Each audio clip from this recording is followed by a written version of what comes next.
Welcome back to Just a Cup on the Believe Network, where performance meets purpose, and today, business meets the locker room. I'm your host, Bryan Fetzer, and joining me today, Justin Titchenell, part of the dynamic duo along with Jake Voorhees behind Sports Business Leaders, a platform that's turning athletes into entrepreneurs and connecting the sports world to the business world with real impact. These two are bringing incredible high performance mindsets and business strategies. And they're doing it with a vision that it's all about helping athletes win after the final whistle.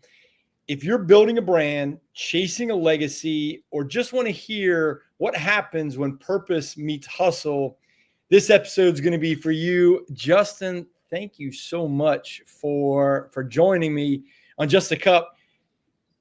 Always a pleasure, Bryan. Thanks for having me. Let's dive in. Where in the world did the concept of sports business leaders come into play? Yeah, well, first off, Bryan, thanks again for having me on. Always been a huge fan of what you have going on with, your work with Optimal, your podcast. So thanks again. So Bryan and I, we originally first got connected through a mutual contact, Sean Clifford. So we got connected 2 years ago while I was working on another startup, and during that process, it was a platform for football coaches. I was looking for investors. I was looking for other industry partners to help that specific business. And right around July or even earlier, probably April of last year in 24, so it's been over a year, I met Jake Voorhees, my now business partner of Sports Business Leaders. And we were talking, we were trying to figure out, okay, what are some ways that we can help our own businesses? Mm-hmm. And we decided to, since a lot of these general networking events in the Philadelphia area specifically, they were more for general startups. So they weren't specifically for sports. And we found that sports is a very unique industry, the sports business side of things. And so what we did from there is we decided to just throw an event. The first event was virtual. We had a great turnout, probably about 25 to 30 people, had some great conversations, kept in touch with a lot of the different attendees. So since that went so well, we decided to then from there do an in-person event. And the first in-person event we ever did only had, in addition to me and Jake, 5 people. So 3 people outside of us. Beginnings. Yeah.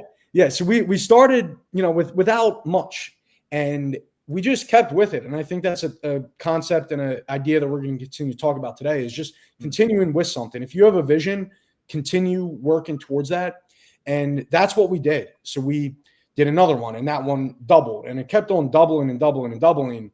And by the time the new year came around, our event started hitting over 150 people. So we had almost 200 people in this room in Philadelphia at our Sports Business Leaders events. And then the way that our business started was since the events were so big at the brewery we were holding the event at, they told us that we needed to bring this to a different venue or a private space because we were clogging up the serving lanes. And from there, we, raised some sponsor money. We ended up getting our own space. And a beautiful thing started happening from there was we started getting people asking us for help. So that's when we started our consulting practice. And then, we obviously throw the events. We have our general events that are open to the public. Then we have our private events that our first one we're going to be doing on June 26th, which is crazy to believe it's only 9 days away from today's recording. And we're doing another one in Boston, thanks to you, Bryan. So yeah, we're just really excited about the future and definitely have some exciting things in the pipeline. That's awesome. And they're free events, correct? They are, yeah. I mean, so who's the primary clientele? I mean, who's comes to the Sports Business Leaders event? Yeah, great question. So it was interesting at the start. This was a lot of your early stage startup founders, people like myself. I was an early stage startup founder of a sports company, and from there still is a large percentage of the attendees that are in that lane. But we've also started to get a lot of executives that work for professional teams. For example, we did an event in Detroit and we had somebody from the Motor City Cruise there. We've had people from the Eagles in Philadelphia. And then the other lane is investors. So that's what we started this whole thing Gotcha. trying to find. So we sit at the intersection of startups, but investors. And that's where I think that sweet spot really is. Yeah, I mean, because there's so many people that want to get into the sports industry, but they really don't know how. And as you know, I mean, it's such a tight-knit community. It's kind of hard to get in, but once you get in, kind of sky's the limit, right? Yeah, I 100% agree. I think, especially if you're, for my background, working within a football startup, it's very hard to form those relationships. People already have their guy, whether it be, let's say from the football side of things, everybody uses Huddle, obviously, because Huddle does a great job. And that's hard to, change things up or change the way that schools are doing things. So, it's definitely hard, but I think the great thing that we've done with sports business leaders is starting with the relationship first and just not expecting anything from that relationship and just trying to add value to people. And then great things happen from there. So it's all a matter of starting with, the giving mindset, and then great things naturally come from there. So, I mean, what are some things that you could think about? What are some potential ideas for the future that you guys are looking into? Yeah, great question. And we've talked about this too offline, Brian, but I think the cool things that we have coming up are, these private events, because we're really our goal with the sports business leaders is to make sports business easier. And what that means is we're trying to not only connect the dots, but help people form better relationships with people that can really move the needle. So let's say at one of these private events, we're working with a sports tech startup, and they're already making some revenue, and they just need somebody to add some fuel to the fire. From there, if we know somebody's in that lane, we can strategically reach out to somebody on our network and figure out, okay, this person who's interested in investing in sports startups that do this specific thing might be a good contact for this sports startup that we have a relationship, whether we're working with them or whether they're within the whole sports business leaders community. That's how we can help people is by kind of forming those relationships. So I think that the private events are, I would say, the most exciting thing that we have coming up within the next, couple of months here. So when you start looking at how the whole process goes, networking obviously is the golden child, the golden ticket. The more people the better things can go. Have you found out that people are very receptive? People that are already established, that are already in the sports industry, have you found that they're pretty receptive into networking and meeting somebody that, might not be, well, I use the term on their level, not to, to give anybody shade, but have you found that people respond to that? Or they're excited about that? Yeah, I really think it is. And what I would say, if I could go back 5 years when I was just getting started with my business, my original business, I would say, be bold. Don't be afraid to ask somebody for help. And typically people are willing to give you help, especially if you're, the new kid to the block and you're just trying to learn the ropes. And I also think don't be discouraged if somebody doesn't get back to you or doesn't respond or says no right away. Just, keep persistent. And if you have an idea and you are able to formulate and speak cohesively and clearly, I think people will gravitate towards whatever it is that you're trying to accomplish or set out. You are listening to Just a Cup on Believe, a pretty organic conversation with people all over the sports industry. And today, Justin here from Sports Business Leaders, which is a platform that really helps people network and kind of get to know each other in the sports industry, but then also helps investors find maybe their niche of where they're going to sink the next little dollars into. And, we're talking everything that has to do really with the sports and the sports industry. Justin, I want to kind of go back to basically the beginning for you. and advice that you might give to somebody. I mean, you went through the whole startup part in sports, and you've said it wasn't as successful as what you thought it was going to be. What kind of advice do you give somebody that wants to get in, but just, what obstacles are they going to come up with? Yeah. Well, I think that's a great question, Brian. And the first thing I would say is you just got to do something first in order to get started. Don't be afraid to get started. And I think so many people get caught up with trying to make their first go around perfect. And look, it's not going to be perfect. Not everybody's the next Jeff Bezos. The chances are, if you start something for the first time and you don't have experience, you're like, the odds are against you. Not to discourage anybody, but you have to be okay with that. And you have to be okay with the fact that you're probably, the chances are this is going to be a learning experience for you, but that's the mindset that you need to have.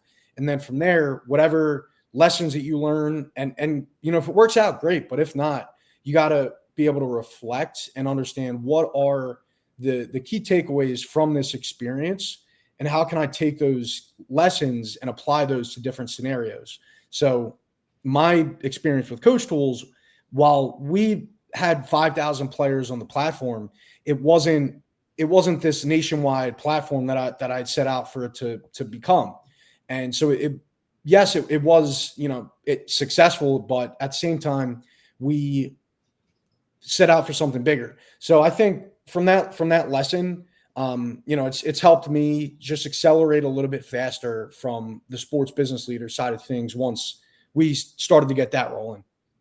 You mentioned not to be afraid. I mean, to reach out to somebody and just kind of like throw it out there. Have you found that both sides of it, have you found most people are receptive, or a lot of people are receptive to the cold, cold call part of it, or does it have to kind of come through somebody? Where do you see is the kind of sweet spot? Yeah, I think as with anything else, if you have that network is going to help move things along a little bit faster.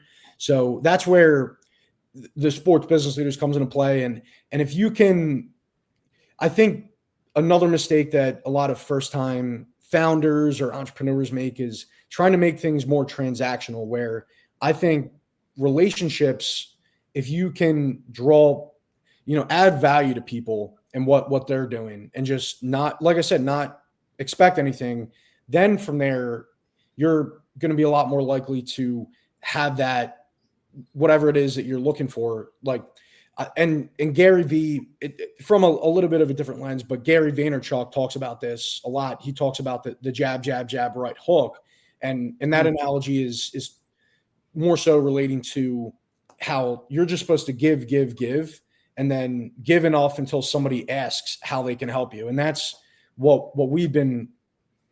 how we've been successful with growing our events to this point. That's phenomenal advice. I mean, because it is true. Sports are a lot of times transactional when they should be transformational. That phrase, Todd Gonwer, who wrote the book Lead for God's Sake, kind of ingrained that in my mind over the years, that, the transformational part of leadership is doing what you just said. It's giving. It's being able to connect with somebody with no specific,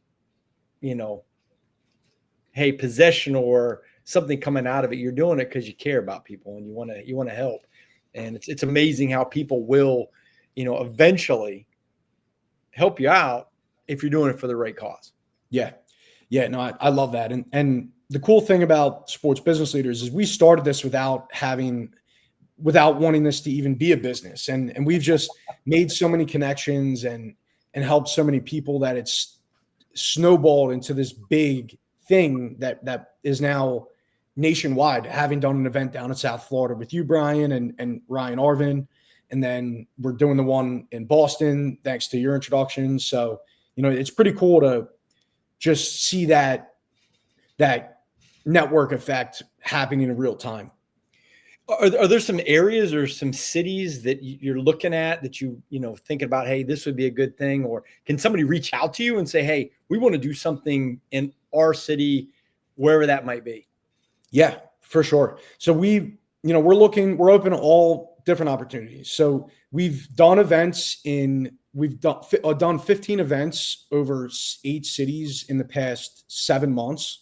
So we're, like I said, open to as much as we can. We've done Detroit, we've done New York. We're about to be doing Baltimore next week on the 26th. So yeah, anybody can reach out to me directly. Our website, it's sportsbusinessleaders.com. We're on social media. So really happy to connect with whoever might be listening. Yeah. We'll make sure that we put for the video, people watching the video version, we'll make sure it scrolls along the bottom. But then at the same time, we'll make sure we put it in the links on Believe or on Apple, wherever you get however you're listening to us today. What are some other things with the sports world? I mean, Philadelphia, that corridor, the kind of the Northeast corridor, having been up there a couple of times recently, it's a pretty unique place. I mean, why do you think Philly is kind of a sports hub per se? Yeah, it's a great question. I think, it's funny. When we started this, we knew Philly obviously is a big sports town from a fan standpoint. We have the Eagles obviously just having won the Super Bowl, the Phillies, the Phillies who, over the past few years have made the playoffs, and then the Flyers and Sixers. And then from a high school lens, we have a lot of private schools, but I think, from the business standpoint, there really wasn't anything like this in the area. So I think that is the reason that we've had some success in this area, and in the Northeast corridor, with having done New York and then Philly, and now we're going down to Baltimore. So, I don't know if there's anything special necessarily about this area other than it's just densely populated necessarily. We have a wide variety of people. Well, Philly fans are not necessarily known as the caring type of fans per se. I mean, you guys get a bad knock. Yeah. I don't think I'm justified either. Yeah. Yeah, you're right.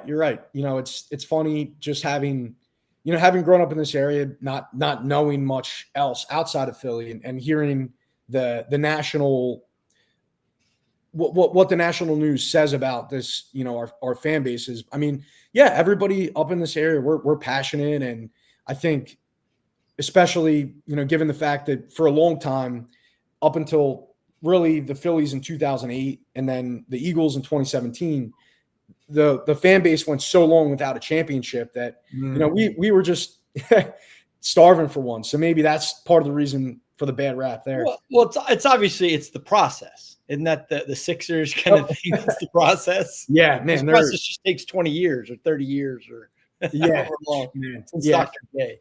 Yeah. I don't know what to think about that, but well, I mean, the other thing is, Philadelphia is such a college town.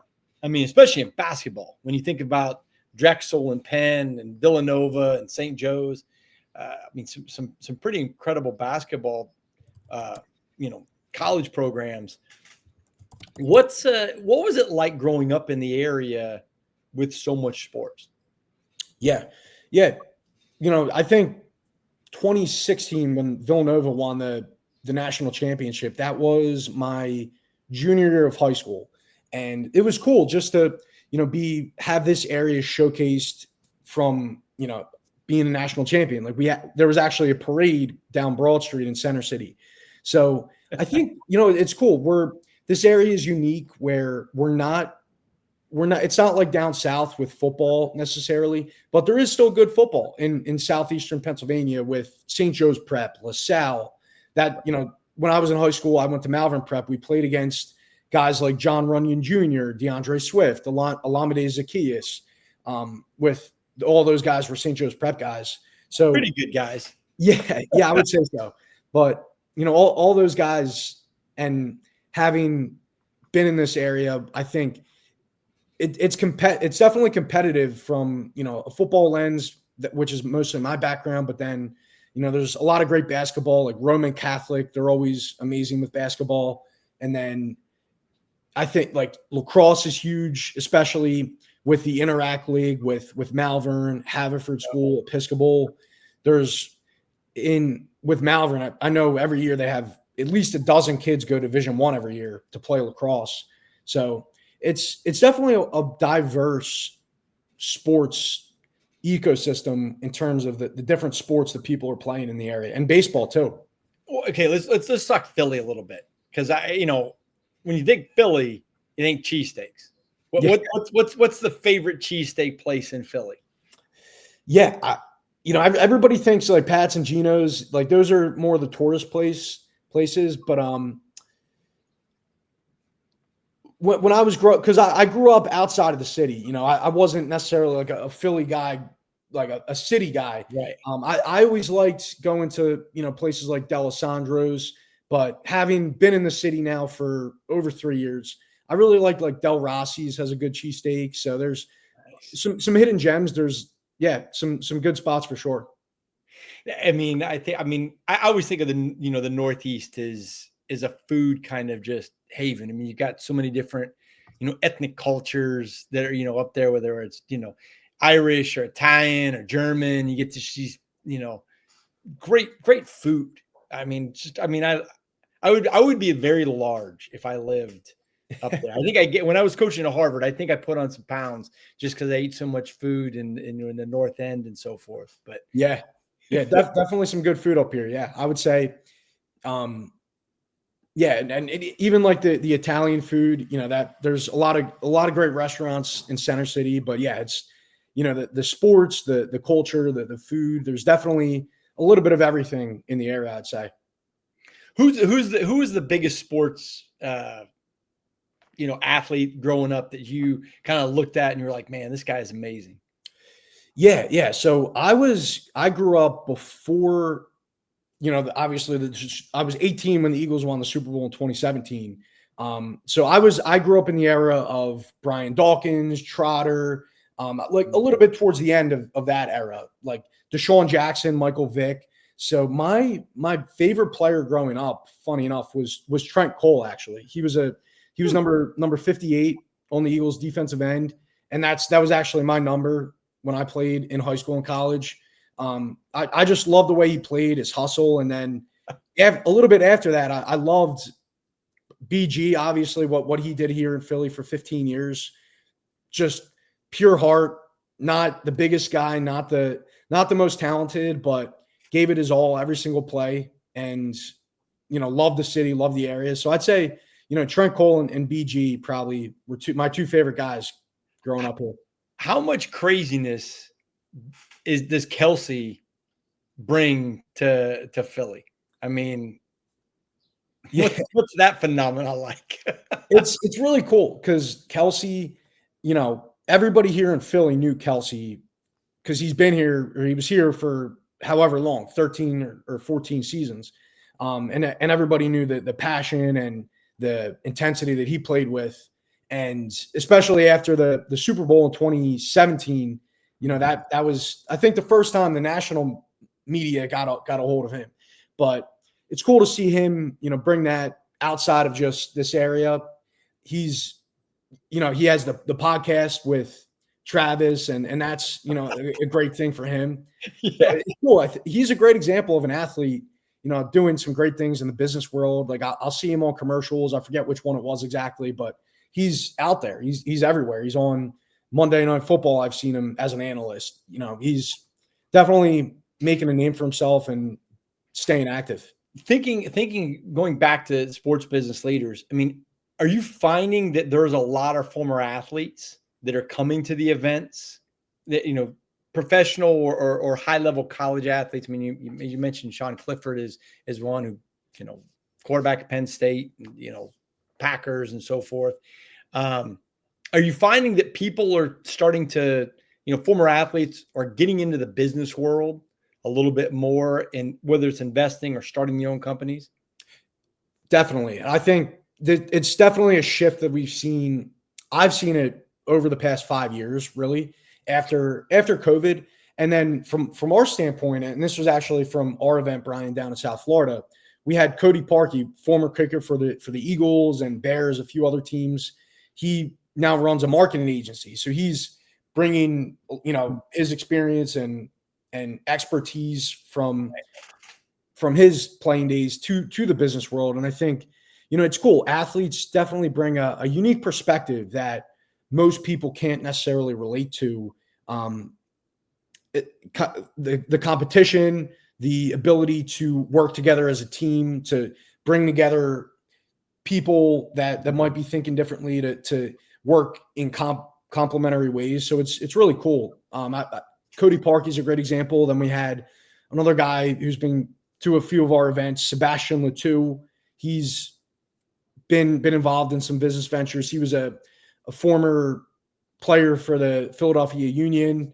So it's cool. There's definitely guys that are doing some cool things post their playing days, and even some guys that are, working on different ventures as they're playing. I know Kevin Durant has invested in some teams.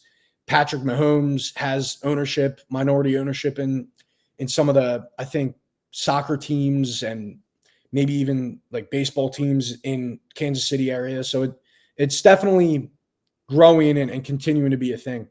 We need to get as many of those former players and some of the players out to kind of get into more of the sports business world, the tech side of things, the marketing side, the video side.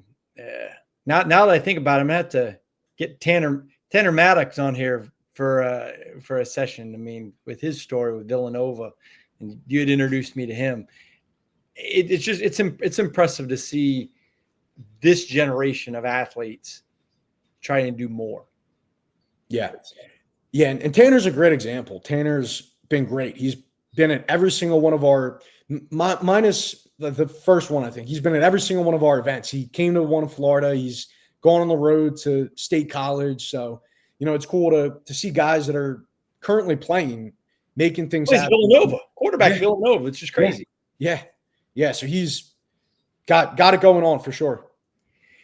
Well, Justin, I'm going to get you out on this, the last one. You've kind of mentioned it already, but give any advice to maybe the younger you as you were getting into it. What advice would you give to that person specifically that is, wanting you to get into the sports industry or wanting to do a startup? What advice would you give that person?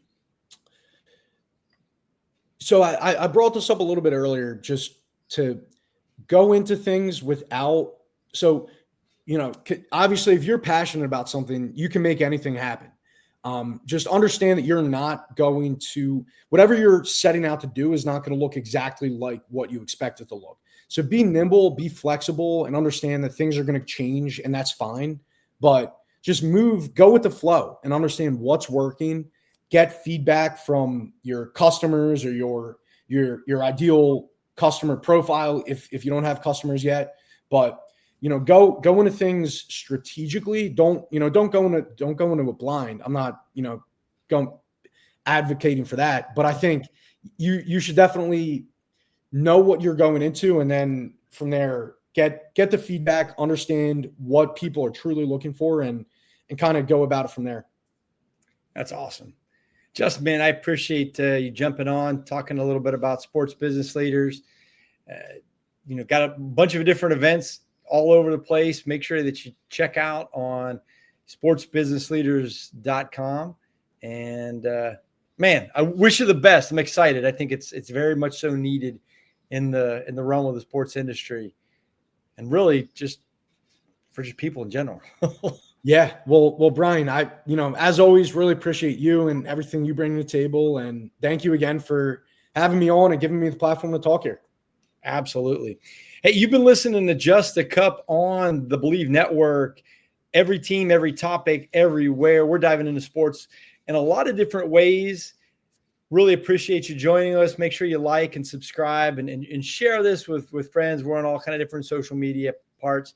Get us on Apple, Spotify, or at Believe.com. And you can also get us on YouTube. So for the next time, have a great one, and God bless.